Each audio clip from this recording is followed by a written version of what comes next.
Hi friends, and thank you for tuning into my video.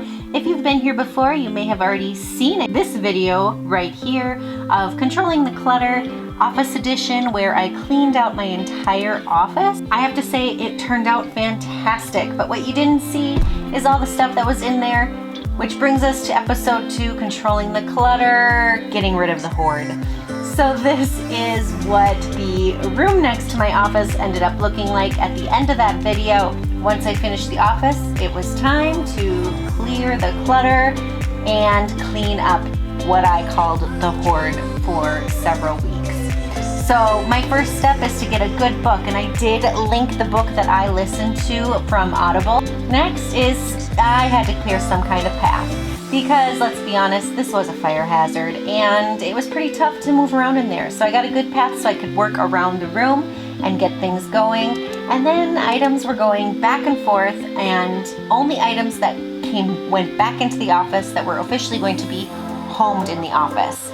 Nothing went back in there if it was going someplace else, namely if I was getting rid of it, because this is getting rid of the hoard, which means I got rid of a lot of things. Paperwork being the main thing that I got rid of. Now I also went through and really minimized items that I had duplicates of and put them away. And since I wasn't really ready to, it's middle of winter right now, so I don't really have means to sell these items like in a garage sale. So a lot of items got boxed up to sell later, and then after a sale they will be donated. The big thing I recommend, have a garbage, recycling, and shred bin handy. I had a lot of documents that needed to be shredded, so I had a shred pile.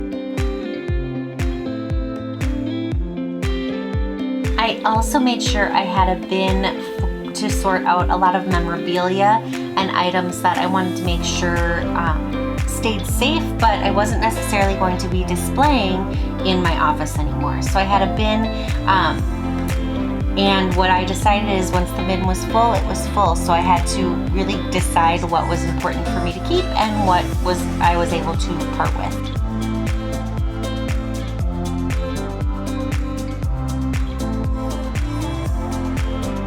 And then the office supplies. Oh my gosh, the office supplies.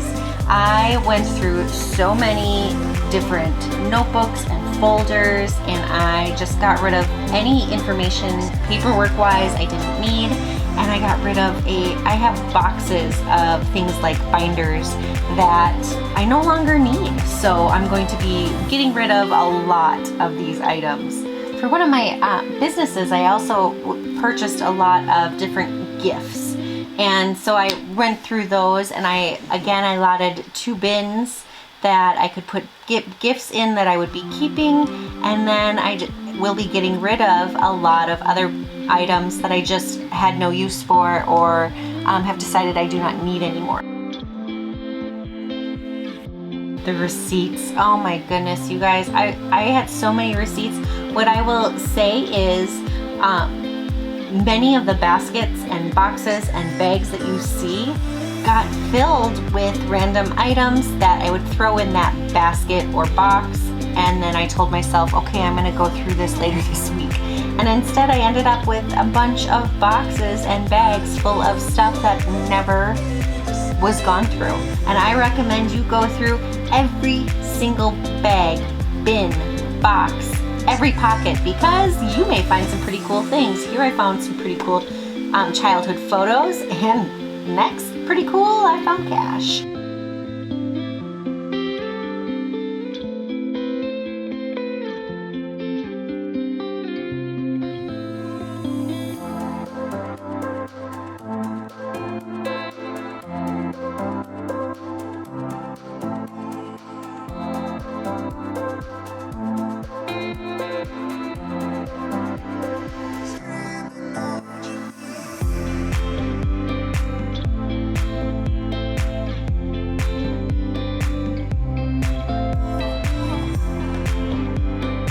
I will say, as I would clear a space, it was nice to make it look presentable by fluffing the pillows and making sure that it looked really nice.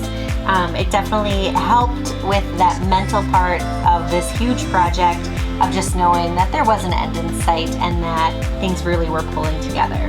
One of my tips is only bring back items into the space that I had already cleaned and organized.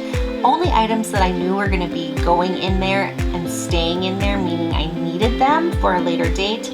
That's all that went back in that office. If it was something that I even questioned not needing, it got put into a box with like items and it is put away to sell or donate. And I like to work in sections. So as I would finish a section, I would move on to another section, and sometimes I'd just get a little overwhelmed with what I was working on, so I would move to another section. So all in all, I probably had about 6 different sections in this room that I was bouncing between.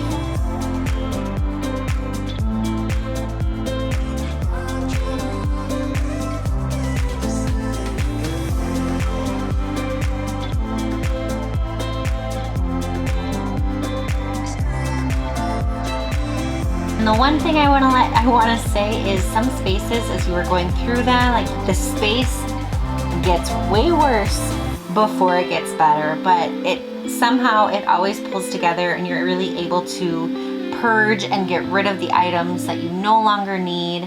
And I swear, just sitting down and going box by box, bin by bin was really, really helpful and beneficial. Now, I was super excited. I found this disposable camera.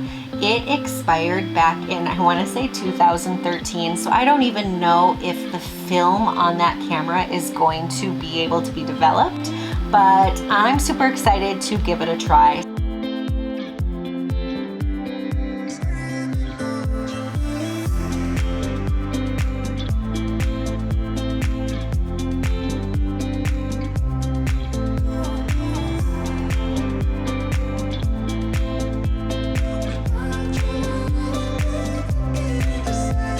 And then of course I went up and down these stairs and up and down these stairs, and if cleaning and organizing your lower level of your home could be like an automatic butt lift, I would do this kind of project all the time. But unfortunately it's not. So I'm hoping to only have to do this project once.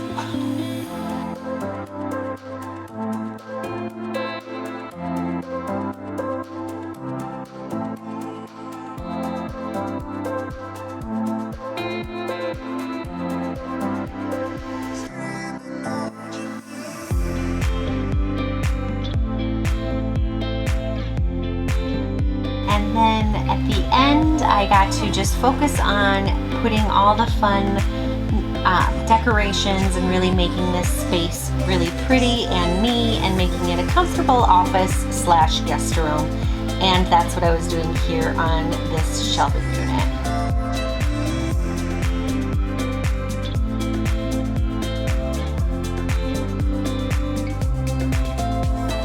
Thrilled that I worked on this project. It took me a ton of time, and the final product could not be more satisfying. So I hope you really enjoyed this video. If you did, hit that subscribe button. I have a lot more videos coming out, especially as we move into the warmer months. I hope you join me in my next video in this series, where I'm going to be doing my first time ever of selling items online. So make sure you subscribe so you don't miss that video, and I appreciate you watching. Thanks so much for tuning in.